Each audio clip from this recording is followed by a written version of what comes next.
Hey everyone, and welcome to The Explainer. I am absolutely thrilled to guide you through today's breakdown because we are exploring a deeply fascinating, incredibly dark fantasy narrative. We're going to unpack the brutal and tragic world of Adonis and his master, Chloe. Our explainer today is going to dissect this vicious, bloody clash between human hypertechnology and ancient witch magic, mapping out a story that's filled with betrayal, hubris, and a pretty much unending cycle of vengeance. All right, let's just dive right into this. So, what actually happens when humanity outgrows the very gods that protected them? Honestly, this is the core hook of our entire explainer today.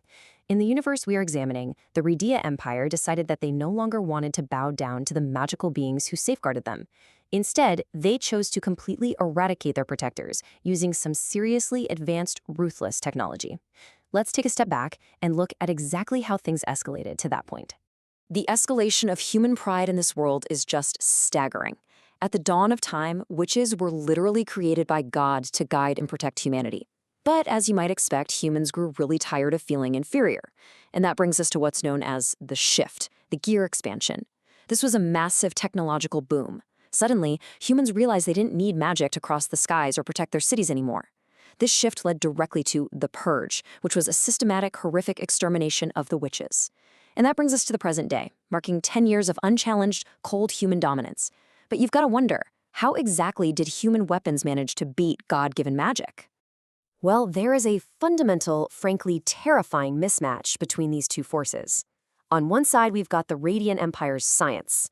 It's cold, it's mechanical, and it is highly industrialized. They rely on photon suppression machines that are specifically designed to literally block magic, and they pair that with advanced cyborgs and heavy industrial firearms. On the other side, we have the witch's magic. Now, this is deeply organic, tied directly to the sacred myth tree, and it flows through elemental manipulation. It's your classic struggle of nature versus industrialization, but with a terrifyingly lethal twist. Yet, despite all of this, there was one major anomaly in this war. To really understand our protagonist, Adonis, you have to understand something called magical formulation. See, a human cannot naturally cast magic, but through incredibly intense study, they can actually convert the mechanics of magic into mathematical expressions using a magical quill. This is exactly how Adonis, who is a mere human boy, was able to learn magic from his master, Chloe the Ice Witch. Because of this little loophole, Adonis represents a terrifying bridge between these two warring worlds. And this brings us to the ultimate emotional catalyst of our narrative. Adonis was forced to watch Emperor Goth publicly humiliate, torture, and execute his master, Chloe. They stripped away her magic using photon suppression and killed her right in front of a cheering crowd. This traumatizing event completely shatters Adonis. His profound grief morphs into absolute, uncompromising hatred. He vows right then and there to eradicate his own race. Part 1.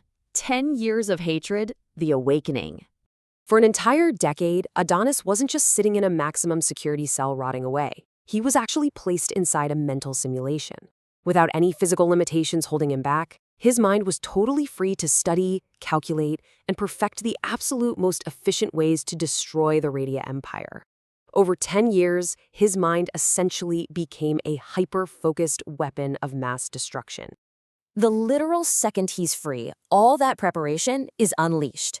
Adonis escapes Cell 101, inadvertently frees a pacifist young witch named Doroka, and immediately conjures a massive golem. We are talking about a human effortlessly deflecting tank bombardments and ruthlessly slaughtering Rhedian soldiers and executives without a single ounce of mercy. Those 10 years of mental simulation paid off terrifyingly well. But his rampage is eventually interrupted, suddenly transporting him to a location he never, ever expected. Part 2. The Lunar Betrayal, Luna Mila. Now, this location completely flips what we think we know about biology in this world. Witches, it turns out, do not reproduce like humans. They are born directly from the myth tree, which is a literal sacred tree carrying divine power. During the Purge, humanity burned almost all of them, but the witches managed to smuggle the very last surviving tree up to the moon.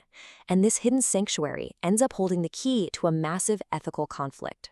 Right, so we've got two deeply competing agendas playing out here. The witches want to use the myth tree and Adonis's memories to resurrect Chloe. But why? Well, it's not out of love. It's because Chloe is the only one who can craft those magical quills. the witches want to kidnap humans, train them with the quills, and breed an army to wipe out humanity. On the flip side, Adonis realizes this horrific manipulation. In a shocking twist, when he performs the resurrection ritual, he subconsciously chooses to revive the recently deceased Dorica instead. He realizes that bringing Chloe back just to be a tool of war in such a cruel world would be the ultimate disrespect to her memory. This brilliant realization forces Adonis and the newly resurrected Dorica to flee the moon and head back to Earth. Part 3. A World in Ruins, the Wasteland of Mamuta. When Adonis and Doroka finally arrive in the city of Mamuta, they stumble upon the true, horrifying underbelly of the Gear expansion. The place is a ghost town. Why? Because the men of this city literally traded away all their biological women to the Redia Empire in exchange for robotic pleasure dolls. Without women, 0 new generations could be born. This society bred itself into complete extinction out of sheer hedonism, and somehow it gets even worse. The machines they left behind eventually developed consciousness and are now wandering the ruins, literally begging Adonis to put them out of their misery. Which really makes you ask, is this the dignity the Gear expansion promised humanity? Remember, Emperor Goth claimed that extinguishing the witches would allow humans to live with dignity and build this glorious future? Yet Mamuta stands as a rotting monument to human hubris, technological obsession, and outright societal suicide. Part 4. The Ultimate Cost of Revenge. This leads us to a truly devastating encounter with a cyborg assassin named Shirusagi. He attacks them with a terrifying, overwhelming swarm of floating robotic hands. Adonis manages to equip Doroka with an enchanted rapier, and she actually gets a clean shot at Shirusagi's back. But because of her pacifist nature, she hesitates. She strikes his leg instead of a vital point, and that one moment of hesitation is catastrophic. Shirusagi captures her and brutally tortures her, literally tearing out her eyes. An entirely outmatched, pinned-down Adonis is forced to watch a woman he cares about be tortured and mutilated, making him relive the exact trauma of Chloe's execution all over again. But Doroka actually has a secret weapon up her sleeve, one she is deeply, deeply ashamed of. It's called the Mandrake of Love spell, and it enforces absolute obedience and affection on men. The other quote-unquote pure witches considered this magic a vulgar disgrace, completely traumatizing Doroka into hiding her true capabilities. She just wanted to be a good witch. But, as they're bleeding out in the rubble, survival suddenly becomes a whole lot more important than purity. Use your remorse. You no longer need to contain yourself.